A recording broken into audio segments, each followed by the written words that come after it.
Hola, buenos días a todos. Espero se encuentren muy bien. Mi nombre es Luis Axín Franco Reina, soy estudiante de primer año del doctorado en la Universidad de Notre Dame y hoy les voy a hablar sobre mi tesis de licenciatura en la Universidad Nacional Autónoma de México en la Facultad de Ciencias, Descomposición de Espacios de Dimensión 3. Primero que nada, muchas gracias a los organizadores por la invitación. Bueno, la idea de una descomposición prima es que si tenemos una bolsa llena de objetos, queremos encontrar un subconjunto de esta bolsa que sean espacios más sencillos y a través de los cuales, con una cierta operación, podamos recuperar cualquiera otro. Por ejemplo, en el caso de los números naturales, nuestro subconjunto es el número uno y a partir de él podemos recuperar a cualquier otro número natural simplemente sumándolo. Durante esta tesis investigué sobre dos tipos de espacio en específico, las tres variedades y los tres órbifos. Quisiera empezar con las tres variedades. Entonces, una tres variedad diferenciable en esencia es un espacio topológico que está cubierto con abiertos que son homeomorfos a abiertos de R3. Pero también vamos a querer que cuando se intersequen dos de estos abiertos, entonces esta función de aquí que va de la imagen de la intersección a la otra imagen de la intersección, que es el cambio de cartas, sea una función diferenciable. Eso es lo que va a hacer que la tres variedad sea diferenciable. Y vamos a decir que es conexa o que es compacta si el espacio topológico es conexo o compacto. También vamos a decir que una tres variedad es cerrada, o en general vamos a usar el término cerrado para decir que es compacta y sin frontera.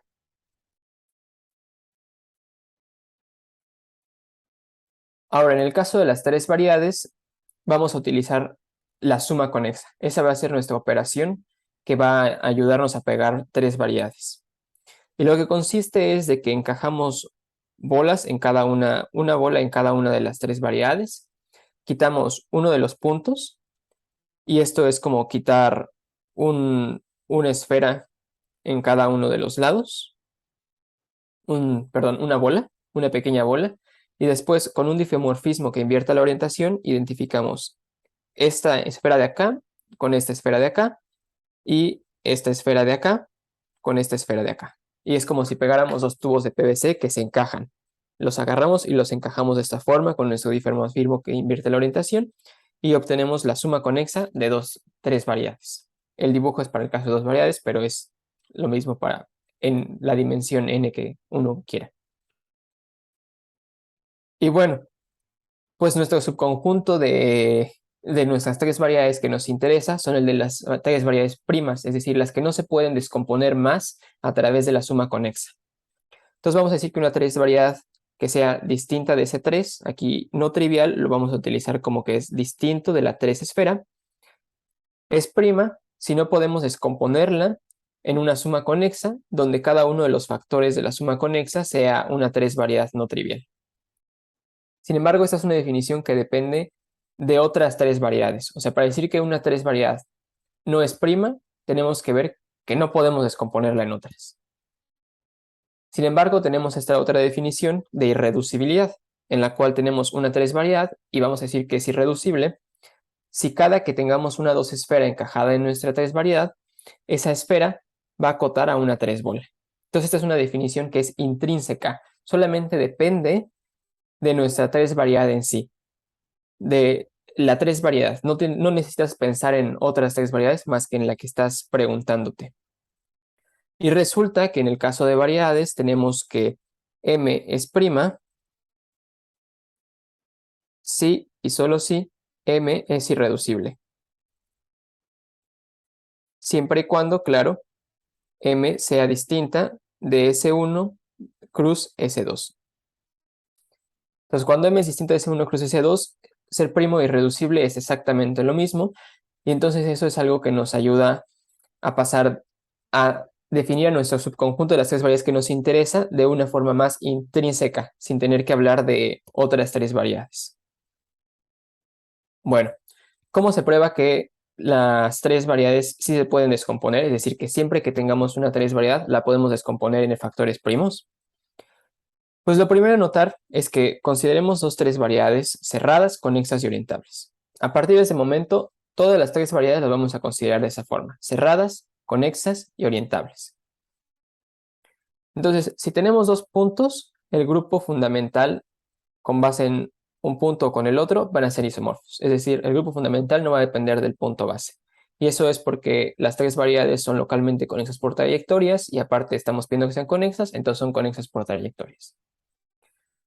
Lo siguiente es que si nos agarramos un punto en nuestra tres variedad, el grupo fundamental de la tres variedad es lo mismo que si tomamos el grupo fundamental de la tres variedad sin un punto. Ya no vamos a poner el punto base de la tres variedad porque pues ya vimos que son isomorfos todos.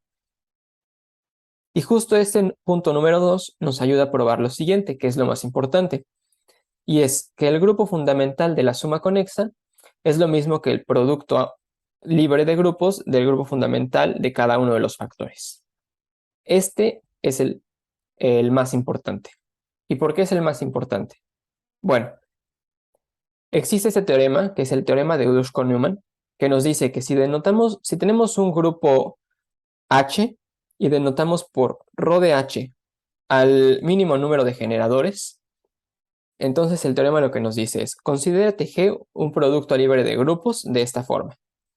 Entonces, el número mínimo de generadores del grupo G es lo mismo que la suma del número mínimo de generadores de cada uno de los factores.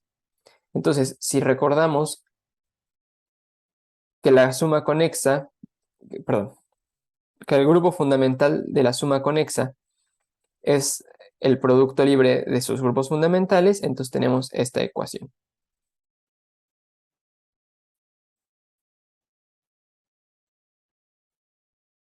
Y justo esto nos ayuda a probar el teorema de existencia, que nos dice que si tenemos una tres variedad, entonces existen una cantidad finita de tres variedades primas, tal que M es difeomorfa a la suma conexa de esas tres variedades.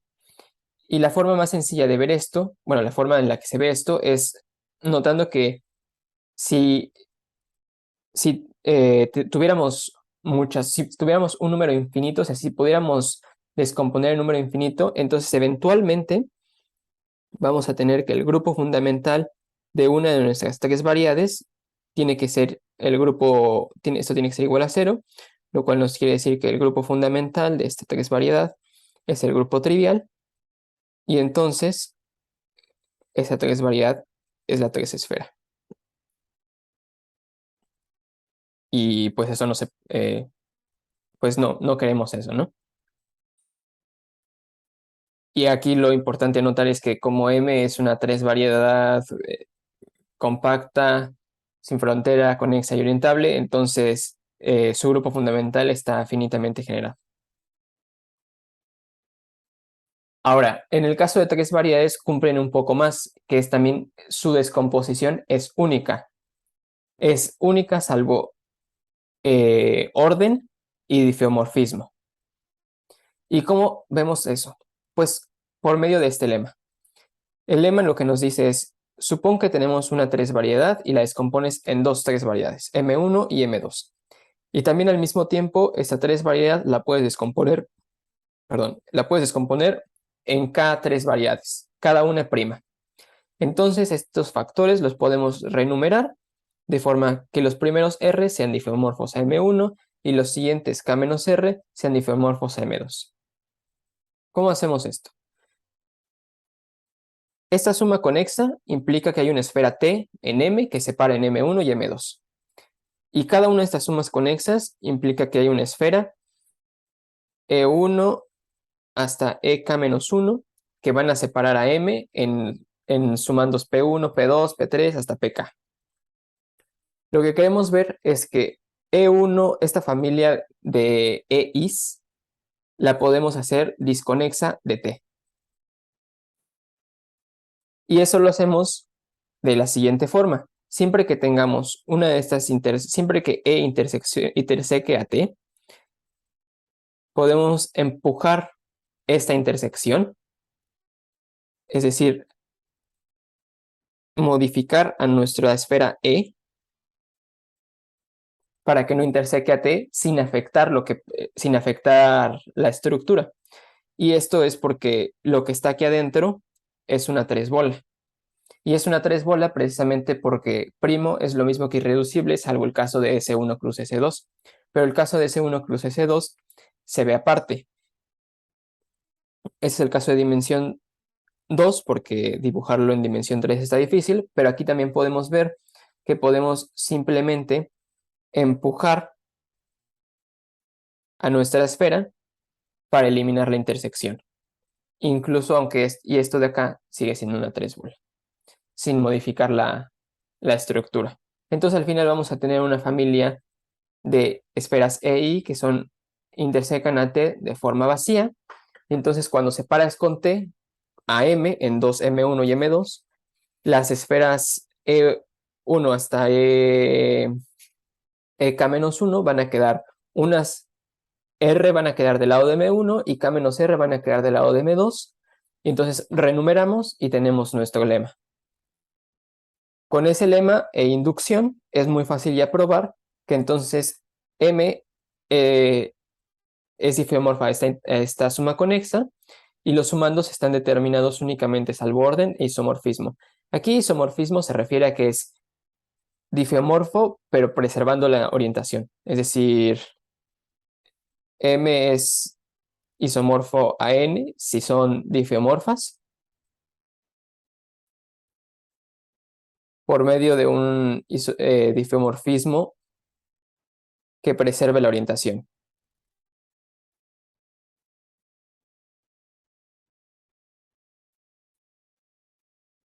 Entonces, las tres variedades sí cumplen que tienen una descomposición en factores primos y además esta descomposición es única. ¿Qué pasa en el caso de orbifolds? Para empezar, ¿qué es un orbifold? Bueno, un orbifold es en esencia lo mismo que una 3 variedad. Vamos a tener que por cada punto queremos que sea homeomorfo a un abierto de Rn que sea módulo un grupo finito. Entonces, por ejemplo, en este caso del dibujo tenemos este punto, su abierto es este azul que está aquí marcado, y es homeomorfo al disco módulo rotaciones, bueno, el grupo ZK que está actuando por rotaciones de ángulo 2π entre K. Y similarmente este punto de acá, su vecindad es esta morada, y es homeomorfo al disco módulo ZM, donde ZM actúa con rotaciones de 2πm. Y a partir de este momento nos vamos a interesar en los orbifolds que sean cerrados, es decir, compactos y sin frontera, conexos, y además vamos a querer que los grupos que estén actuando actúen preservando la orientación de Rn. ¿Sí? Bueno, en el caso de R3, si tenemos R3, los grupos finitos que actúan preservando la orientación en R3 están bien caracterizados, es SO3. Y estos solamente pueden ser de cierto tipo. Pueden ser el grupo trivial, grupos cíclicos, grupos diédricos, el grupo de simetrías rotacionales del tetraedro, del octaedro o el icosaedro.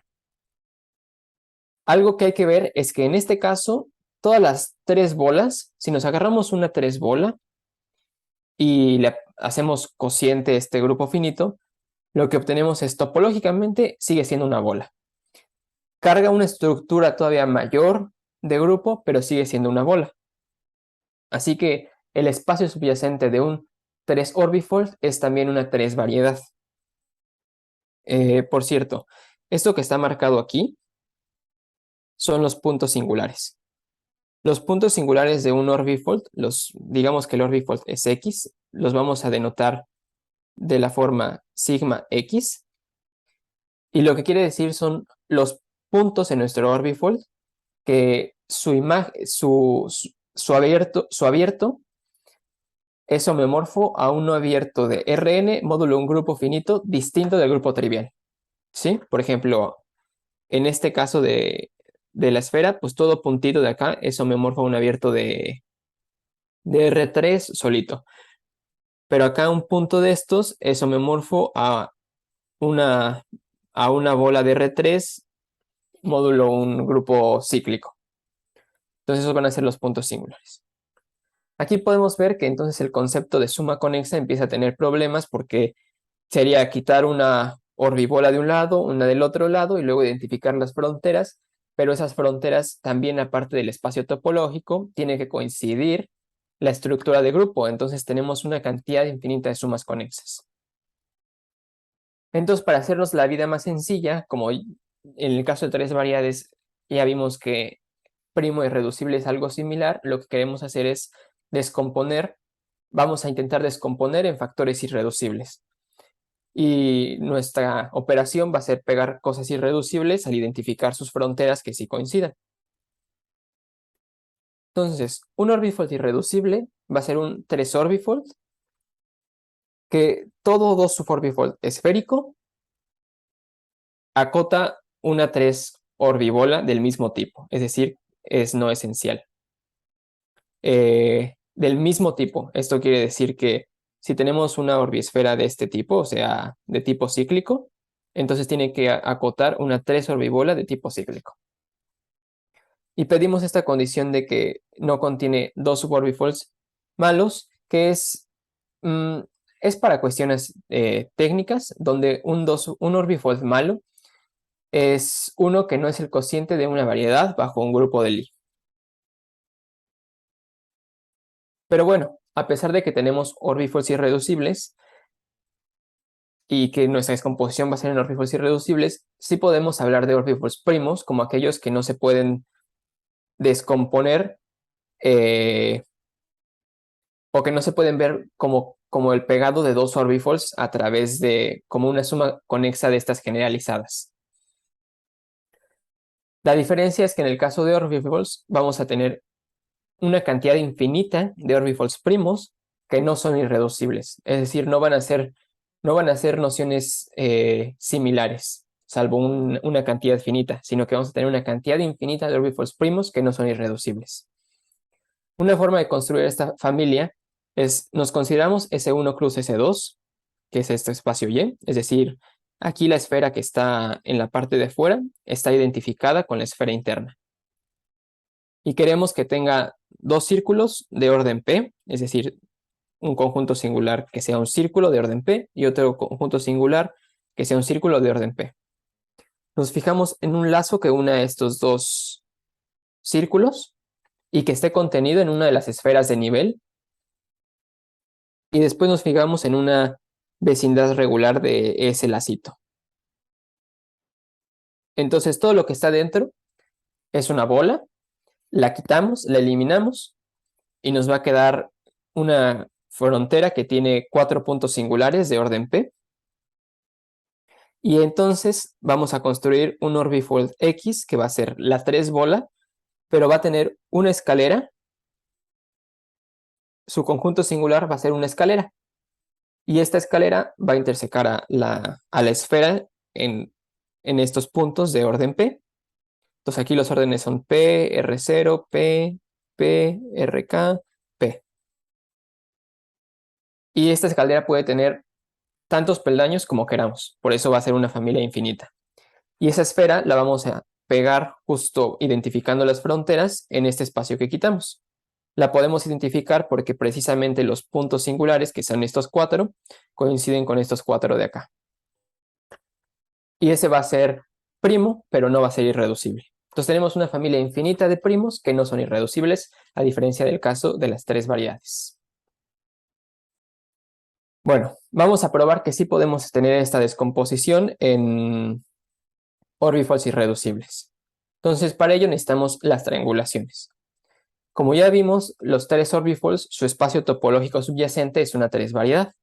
Entonces, una triangulación de un 3 orbifold va a ser una triangulación de la 3 variedad, es decir, la 3 variedad la vamos a dividir en tetraedros, pero lo que vamos a pedir es que el conjunto singular de nuestro 3 orbifold interseque a un tetraedro, digamos este tetraedro T, su intersección sea de tres tipos, sea una arista completa,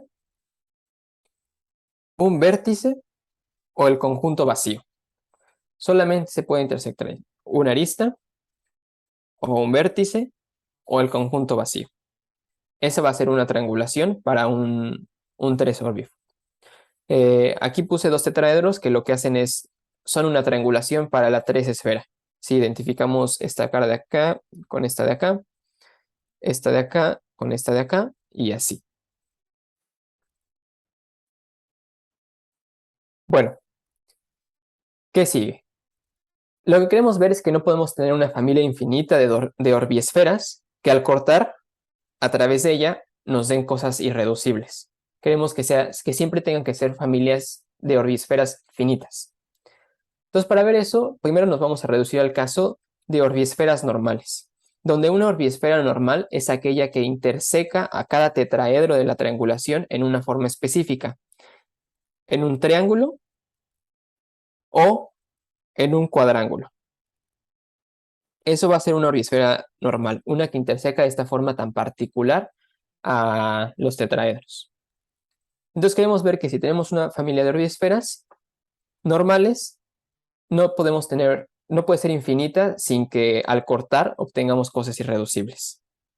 Y este teorema justo nos dice eso. Nos va a decir que existe un número natural tal que de tener más de m elementos, entonces al cortar, una de las componentes conexas tiene que ser una región producto, donde región producto significa que va a ser un orbifold o una orbiesfera F cruz el intervalo 0,1. Y la prueba justo se basa en esta imagen de acá. Como la triangulación es una triangulación de una 3 variedad que es compacta, entonces hay a lo más t tetraedros. Ahora, cada tetraedro puede ser intersecado por 4 triángulos, que es justo 1, 2, 3, 4, y por un cuadrángulo, porque hay 4 formas de cortar, hay 4 cuadrángulos que pueden intersecar, pero no podemos escoger más de uno, porque entonces se intersecan los cuadrángulos entre sí. Entonces a lo más podemos escoger uno. Y entonces eso quiere decir que tenemos a lo más una región, otra, 2, 3, 4, y cuando cortemos la otra parte por un cuadrángulo, nos vamos a obtener una y 2. Entonces a lo más tenemos que cada tetraedro se puede cortar en 6 piezas. Entonces cada tetraedro lo podemos cortar en 6 piezas y tenemos t piezas, pues m va a ser 6t. A lo más podemos tener 6t, a lo más podemos cortar a cada tetraedro en 6t piezas. Y eso es lo que nos va a dar nuestro teorema de finitud. Pero esto fue para orbifolds suborbifolds normales. Pero queremos ver que podemos hacerlo para cualquier tipo de orbifold. Así que queremos ver que una orbiesfera la podemos normalizar. Esta normalización se va a dar a través de 3 movimientos. Estos movimientos los llamamos movimientos de normalización. El primero es que si interseca a un tetraedro y de pronto en medio tenemos un disco como este verde, pues podemos cortar a través de ese verde y eliminar una de las partes, ¿no? Por ejemplo, en este caso eliminar esta de acá y nos queda un cuadrángulo.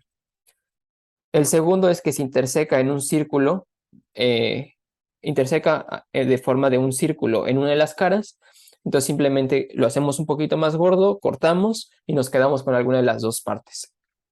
Y el tercero es que si pasa que la orbiesfera interseca a una de las aristas de esta forma, es decir, en 2 puntos, podemos simplemente como que empujarla como si fuera una hoja de papel y eliminar la intersección.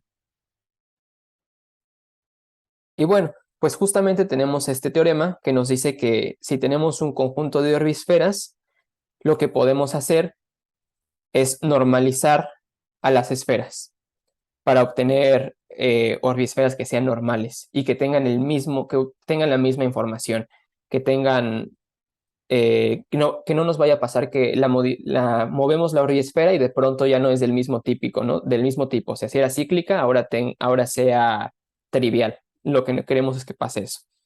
Entonces esta proposición lo que nos dice es que podemos hacer eso. Pero lo tenemos que hacer en orden. Es decir, vamos a decir que una eh, esfera trivial es la más sencilla. Luego en dificultad va a seguir una que sea cíclica y luego todas las que tienen como conjunto singular un vértice. Entonces, aquí esta va a ser la menos compleja y esta va a ser la más compleja. Y si queremos poder normalizar sin perder la información, lo que nos dice esta proposición es que primero hay que normalizar todas las triviales, luego normalizar a todas las cíclicas y finalmente a todas las que tienen vértice.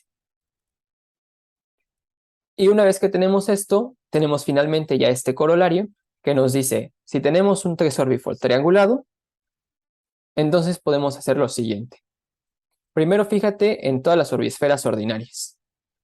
Si todas acotan una orbibola trivial, pues no cortas en nada. Si alguna no corta a una orbibola trivial, cortas a través de ella. Y luego haces lo mismo, pero con te acabas todas las triviales y ahora pasas a las cíclicas. Te acabas a las cíclicas y pasas con las de vértice. Y resulta que si haces esto, lo que vas a obtener es una familia finita de espacios que son irreducibles y donde cada una de las orbiesferas era normal en la triangulación inicial. Entonces esto lo que nos dice es que podemos, en efecto, descomponer a un orbifold en orbifolds irreducibles. Finalmente, todo esto fue para intentar generalizar estas ideas a los espacios de Alexandrov. Los espacios de Alexandrov son espacios métricos de longitud, que son geodésicos y que tienen curvatura acotada por debajo. Topológicamente se pueden ver como tres variedades, como en este dibujo, que tienen una cantidad finita y par de espacios proyectivos como frontera, y en cada una de estas fronteras les pegamos conos sobre el espacio proyectivo, sobre el plano proyectivo. Esto es un espacio de Alexandrov topológicamente. Entonces, en colaboración con el doctor Fernando Galás García, de la Universidad de Durham, el doctor Luis Guijarro, de la Universidad Autónoma de Madrid, el doctor José Carlos Gómez Larrañaga, del CIMAT, y el doctor Wolfgang Heil, de la Universidad de Florida. Hemos intentado generalizar la noción de suma conexa al caso de espacios de Alexandrov. Y lo que hemos hecho es que tenemos dos tipos de suma conexa. La primera es que te agarras un punto, quitas una bola que es como su vecindad regular, la quitas, se la quitas también a otro espacio de Alexandrov e identificas las fronteras que son esferas. Y la otra es que a un punto singular, que es uno de los que tiene un cono sobre el plano proyectivo, les quitas a ambos lados los conos sobre el plano proyectivo e identificas las fronteras del plano proyectivo y te queda esto. O sea, quitas conos sobre el plano proyectivo, quitas conos sobre el plano proyectivo, identificas los dos planos proyectivos y te queda nuevamente un espacio de Alexandrov. Entonces, todo esto que hice en mi tesis fue para poder trabajar en este proyecto de intentar generalizar la suma conexa al caso de espacios de Alexandrov y probar precisamente que sí podemos tener una descomposición en espacios de Alexandrov primos, donde nuevamente, como en el caso de orbifolds, se cumple que hay una cantidad infinita de espacios que van a ser primos y no van a ser irreducibles, que la noción de irreducibilidad también se generalizó para el caso de espacios de Alexandrov. Y bueno, eso sería todo. Muchísimas gracias a los organizadores por la invitación y muchísimas gracias por ver este video.